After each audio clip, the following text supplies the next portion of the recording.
ሰላም እግዚአብሔር ከሁላችሁ ጋር ይሁን። እግዚአብሔር ቤተሰቦች እንደምን ቆይታችኋል? ይህ ባለፈ ሳምንት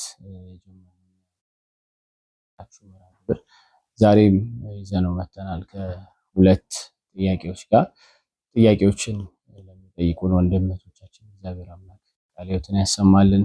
ያን ወደ ዛሬው ጥያቄዎች እናልፋለን። የመጀመሪያው ጥያቄ እንግዲህ በአዲስ አበባ ሳይንስና ቴክኖሎጂ ዩኒቨርሲቲ አራተኛ ዓመት ተማሪ ነኝ። በግቢ ጉባኤ ጥሩ አገለግላለሁ። ከቅርብ ጊዜ ወዲህ ግን የአገልግሎት ፍላጎቴ የት እንደደረሰ አላውቅም። የበፊቱን ያክል እንዳልሆንኩ ይሰማኛልና ያ ህይወቴ እንዲመለስ ፈልጋለሁ። ምን ትመክሩኛላችሁ? የሚል ጥያቄን አስቀምጠዋል። የመንፈሳዊ ህይወት ሊታይበት የሚገባው እይታ መስተካከል እንዳለበት ይሰማኛል። ብዙዎቻችን ጋር የወረት ፍቅር ቢባል አለ። ብዙዎቻችን ምናልባት አይተነው ኤክስፒሪየንስ አድርገነው እናውቃለን ብዬ የማስበው በተለይ በወጣትነት እድሜ ይሄንን ነው። የወረት ፍቅር ቤተክርስቲያን ለመጀመሪያ ጊዜ መመላለስ የጀመርንበት ሰሞን፣ በሰንበት ቤቶች ወይም ደግሞ ወደ መንፈሳዊ ተቋማት ገብተን መማር የጀመርንበት ሰሞን፣ መዝሙራትን ማዳመጥ የጀመርንበት ሰሞን፣ እዚያ ሰሞን ላይ ብዙ ነገሮች እንዳይረሱ ነው ጭንቅላታችን ውስጥ ተቀርጸዋል ብዬ አስባለሁ። ብዙ ነገር እግዚአብሔር ቃል የተለየ እንደሆነ እንደውም አንዳንዴ በጣም ጥግ ያጣ እንትን ውስጥም ሁሉ እስከ መግባት ሌላው ሁሉ አያስፈልግም፣ ይሄንን ብቻ እየሰማን መኖር ነው እንጂ ብሎ ያለውን የዓለም ሁኔታ እስከ መካድ ድረስ የሚያደርስ አንዳንዴ ጭልጥ ያለ ፍቅረ እግዚአብሔር የሚመስል ነገር ውስጥ ሰው ይገባል። ለምን? የተቀበለበት መንገድ ነው። መንፈሳዊነትን የተቀበለበት መንገድ የመጀመሪያ ወደ መንፈሳዊ አገልግሎት የሚሰጡ ሰንበት ቤቶች ወይም ደግሞ ግቢ ጉባኤያት ወይም ተቋማት ገብቶ እግዚአብሔርን ለመጀመሪያ ጊዜ በአገልግሎት ህይወት ያወቀው ሰው የቀመሰው መንፈሳዊነት ምን አይነት መሆኑ በደንብ መታወቅ አለበት ብዬ አምናለሁ። ምክንያቱም ብዙዎቻችን የቀመስናት መንፈሳዊነት ወረት ሆናለች። ፈተናም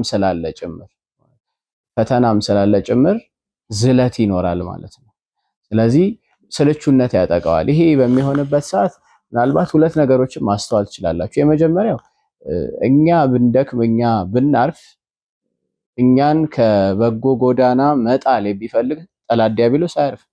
ስለዚህ ሰው ሁል ጊዜ ጦርነት ውስጥ እንዳለ ሆኖ ነው ማለት ነው መኖር ያለበት። ይሄንን ለሰውነታችን ካላስለመድ ነው፣ ይሄን ለአእምሯችን ካላስለመድ ነው እንዘናጋለን። ስንዘናጋ ደግሞ የሚያገኘን እንቅልፍ ነው።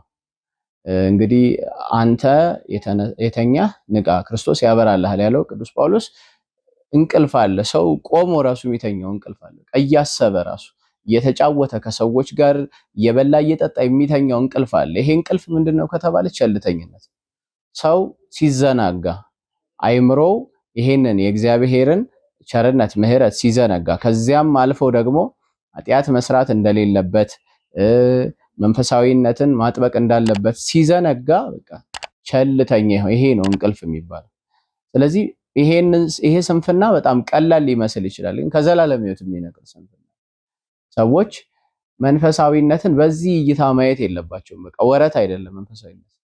ቤተክርስቲያን ውስጥ መመላለስ የጊዜ ጉዳይ አይደለም። ስለደመቀም አይደለም፣ ስላማረም አይደለም። ወይም ደግሞ የሆኑ ሰዎች እዚያ እኛ የምናመልክበት እግዚአብሔር ቤተ መቅደስ ውስጥ አገልጋዮች ሆነው በጣም ደምቀው አምረው ስላየናቸውም አይደለም። መንፈሳዊነት ከእንደዚህ አይነት ምድራዊ አስተሳሰቦች ጋር ሪሌሽን የለውም፣ ግንኙነት የለውም። ሰው ወደ እግዚአብሔር አገልግሎት ለመምጣት ከፈለገ መጀመሪያ ጥቅሙ ምንድን ነው? አሁን ብዙ ሰው ለበረከት ብዬ ነው እንጂ መንፈሳዊ አገልግሎት ጥቅም የለውም፣ ለበረከት ብዬ ነው የምሰራው ይላል። ጥቅም አለው። መንፈሳዊ አገልግሎት ጥቅሙ መታወቅ አለበት መጀመሪያ። አለበለዛ ግን ጥያቄ ውስጥ ነው የሚከተን። ምክንያቱም ስንፍና ይመጣል። እንደማንኛውም ስራ እንሰለቸዋለን፣ በቃ እንለምደዋለን። ከዛ እንደማንኛውም ስራ ያስጠላናል። ብዙዎቻችን ጋር ደግሞ የሚታየው ችግር ምንድነው?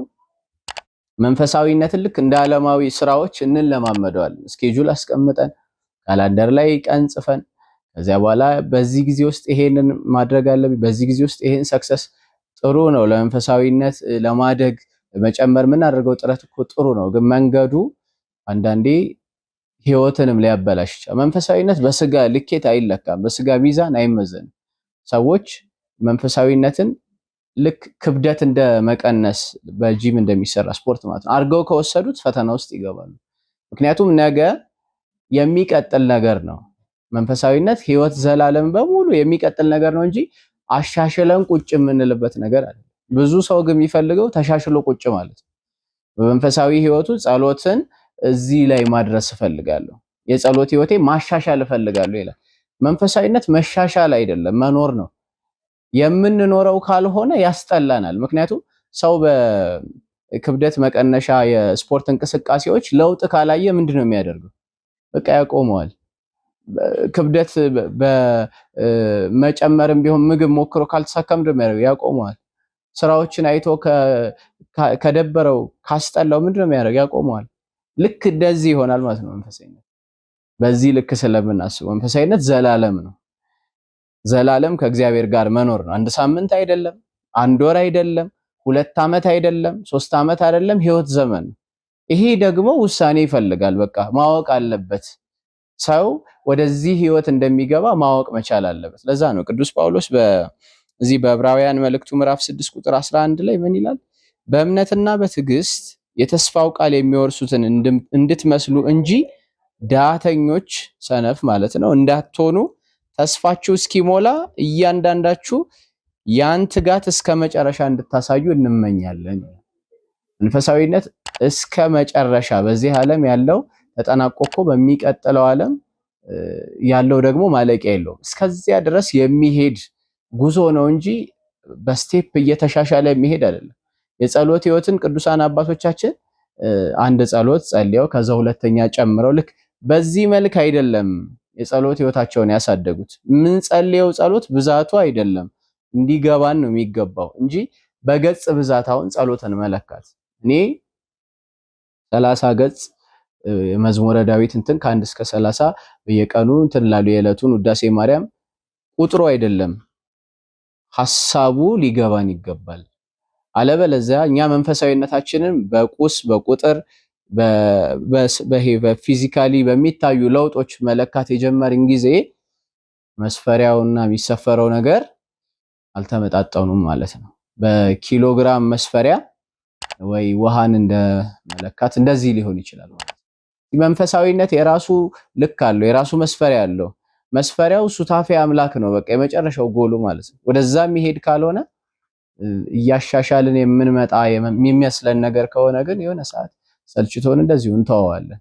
እንደኛ ይሄ ነው። ሁለተኛው ደግሞ ጠላት ይዋጋናል።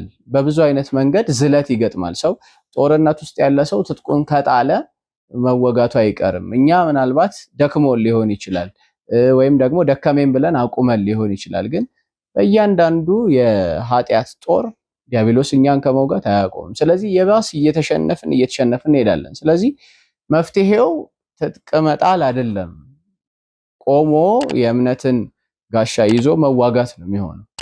ምክንያቱም አንድ ቀን በጨመርክ ቁጥር እየተሸነፍክ ነው የምትሄደው። አንድ ቀን በጨመርሽ ቁጥር የባሰ እንጂ ደህና የሆነ ነገር አይመጣም። ብዙዎቻችን ሞክረነው እናውቃለን አይደለም? ከእግዚአብሔር ቤት ርቀን የተለያዩ ነገሮችን አድርገን ሰላም ይሰጡናል ያልናቸው ነገሮች ግን ይብሳል እንጂ ምንም አዲስ ነገር አይመጣም።